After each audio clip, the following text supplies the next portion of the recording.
Your pediatricians recently prescribed MiraLAX for your child's constipation and told you that it was safe, no worries. But weeks later, your child starts to experience meltdowns, anxiety, behavioral challenges that you've never seen before, and you start to wonder, what's going on? Why has nobody warned you that this was going to happen?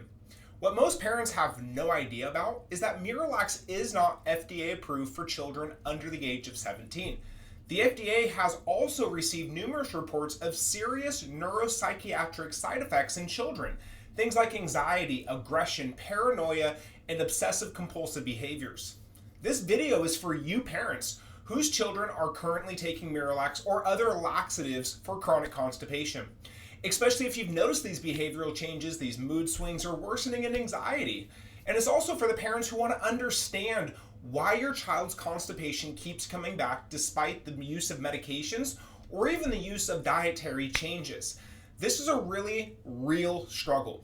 In my practice, I see chronic constipation on a daily basis. Parents oftentimes have this as a secondary or tertiary concern, but a lot of kiddos are coming in with major digestive imbalances where parents are either using medications like MiraLAX on a regular and daily basis, or they're even going to specialists who are observing children in clinically observed environments, even things like at Shriners, where doctors are prescribing high dosages of MiraLAX and acting like it's no big deal.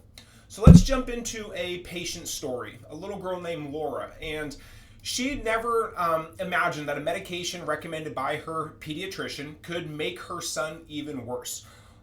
Justin's little boy had struggled with constipation since infancy, and when the doctor prescribed MiraLAX, mom trusted it would help. However, Justin started to develop really serious behavioral side effects. He had anxiety, aggression, emotional outbursts that would come out of nowhere. Mom literally said that she had no idea that MiraLAX would make his behavior even worse, and she shared that her doctor never even informed her of this particular side effect. Now, Laura's experience isn't rare. According to the American Academy of Family Physicians, constipation affects up to 30% of children worldwide, and many pediatricians turn to propylene glycol, the active ingredient in MiraLAX, as the first line of their care plan focus. But the potential side effects are often overlooked, and they leave parents like Laura looking for answers online instead of being informed of this up front. So the first question I have for you parents is, why is your why is your pediatrician prescribing this medication to your child? MiraLAX is not FDA approved for children under the age of 17. It's a pediatric use, it's considered off-label. So the FDA has received these reports of these neuropsychiatric side effects in kiddos. They get anxiety, aggression, mood swings, paranoia, OCD behaviors, and it's not undergone clinical testing on children under the age of 17, but it's still being prescribed to our kids. These common effects that are known are bloating, gas, nausea, cramping, diarrhea, and in really severe cases, severe bleeding or electrolyte imbalances. Because again, as this video goes through, we're going to get into the physiological response of how this medication aids in softening stool. Now, traditional medicine, they focus on constipation as a symptom to manage, not a signal that something much deeper is going on. And when side effects appear, doctors adjust dosage or just add more medications, keeping the child dependent on the medication while the real root cause is never identified or focused on.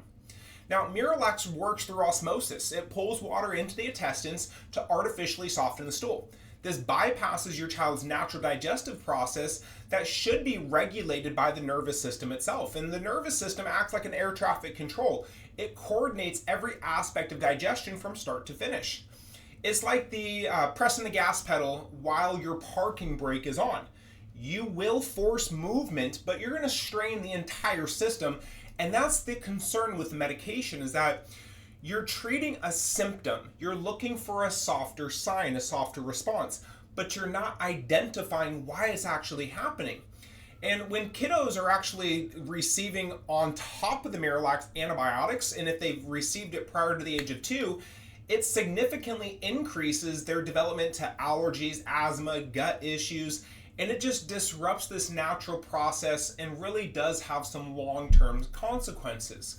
And that's why we're here, is what we're trying to educate parents on these consequences of this symptom-based concern, because the MiraLAX for chronic situations is not correcting or aiding in the understanding of why it's actually happening. So we're going to look at constipation under a different lens, meaning for a moment, we're not going to blame bad luck, bad genes, or just poor diet for this chronic and painful situation.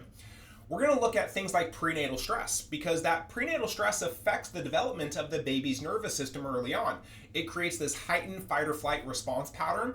And mom's placenta is a power cord to the developing baby, and her environment teaches baby's environment.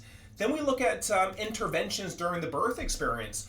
All too common in this country, we see C-sections, forceps, or vacuum extractions, and this causes physical trauma to the spine, creating interference within the nervous system that those bones are designed to protect. And that's what we consider a subluxation complex in chiropractic. Then we add on top of the environmental toxins. We're talking heavy metals, pesticides, plastics. Those interfere with normal nervous system function. Now, believe me, parents, we're not even going to get into the chemically based healthcare model that we so commonly use in this country, but we all know that there's other chemicals that affect our body. Antibiotics overused, they disrupt the gut bacteria and they weaken the digestive health within each round that they're used. These factors combined, they create sympathetic dominance. And that's the child's nervous system acting like a computer with way too many tabs open. It is unable to coordinate basic digestive functions. So when the autonomic nervous system is overactive and dysregulated, the sympathetic nervous system diverts energy away from the digestive tract and it slows down the mobility. This imbalance also affects how the sensory and motor pathways are communicating from the brain to the body and aiding in defecation, which just leads to the accumulation of stool, which is also called constipation. So this neurological path forward, we address the root cause of the situation with neurologically based chiropractic care. It identifies and addresses these stress patterns within the nervous system that aid in this dysregulation of function. So instead of treating individual symptoms, we address the foundational root cause of the neurological imbalance, and we aid in self-healing and self-regulation. We use technology with scans that are specifically designed to identify stress within the nervous system. We use an HRV scan to understand balance and symmetry of the autonomic nervous system. Historically, kiddos with constipation issues are either sympathetic dominant or they have a long stress period of sympathetic dominance and they are actually in a reactive or dormant state. Then we use the thermography scan to understand inflammatory patterns within the neurospinal system. We expect to see stress levels at the upper cervical spine affecting the vagus nerve, which affect the parasympathetic nervous system, or down into the lower lumbar spine, where those nerves are directly aiding in the processing and elimination of the digestive system. And then thirdly is we use a surface EMG, and this electromyography allows us to understand neuromuscular tension within postural muscles. Those muscles that aid in posture are controlled by the autonomic nervous system, which are also similar muscles in the exact same neurological pathways that aid in digestion. Then the result of these scans aids in our gentle adjusting techniques that reduce this sympathetic dominance. It activates the vagus nerve function and it aids in rest and digest modulation, which is that parasympathetic function. Digestive mobility or motility is oftentimes the first function to improve when the nervous system is balanced and restored. Now, in my practice, I see a lot of sensory-based challenges, and with our softer signs of healing, our expectations that are clarified to parents when we review scans and go over care recommendations is that we need to see softer signs before we see communication, emotional regulation, balance, and such with the brain-based focus. We need to see changes in digestion. It's the first and foremost thing that we expect to see. And if your kiddo is suffering with digestion as the primary imbalance, that's a great sign for you because we can get amazing results. And I promise you that only in medicine do parents offer an ability to use treatment that's unsuccessful and increase the dosage. It would be insane for me to see a patient in my practice, seeing them 3 times a week, mom's seeing, hey, no chance of improvements, we're not seeing the changes we want. Okay, just come in 4 times, come in 5 times, come in twice a day. That logic doesn't work unless it's using medication. So we get great results, great improvements. Now, a new practice member, a little boy named Justin. This little boy came in, he just started his intensive program in our office. Intensive-based program, I see a child twice a day for several weeks, and it aids in neurological stability. And within 2 weeks, we were celebrating an improvement in bowel movements. And this little boy was having some major bowel issues, chronic constipation, major challenges with stomach pain. And after 2 weeks of care, what's so amazing is mom noticed a improvement in digestion. He's sleeping better, and his activity of overstimulation is drastically down. So mom's actually talking with me, and she told me she set up an appointment with her neurologist to discuss how do we start weaning this child off the medication, because he's been on the medication for months and he saw no changes. He's been under chiropractic care for 2 weeks and he's seeing great changes. So your child's constipation isn't just a digestive issue, it's a neurologically based concern.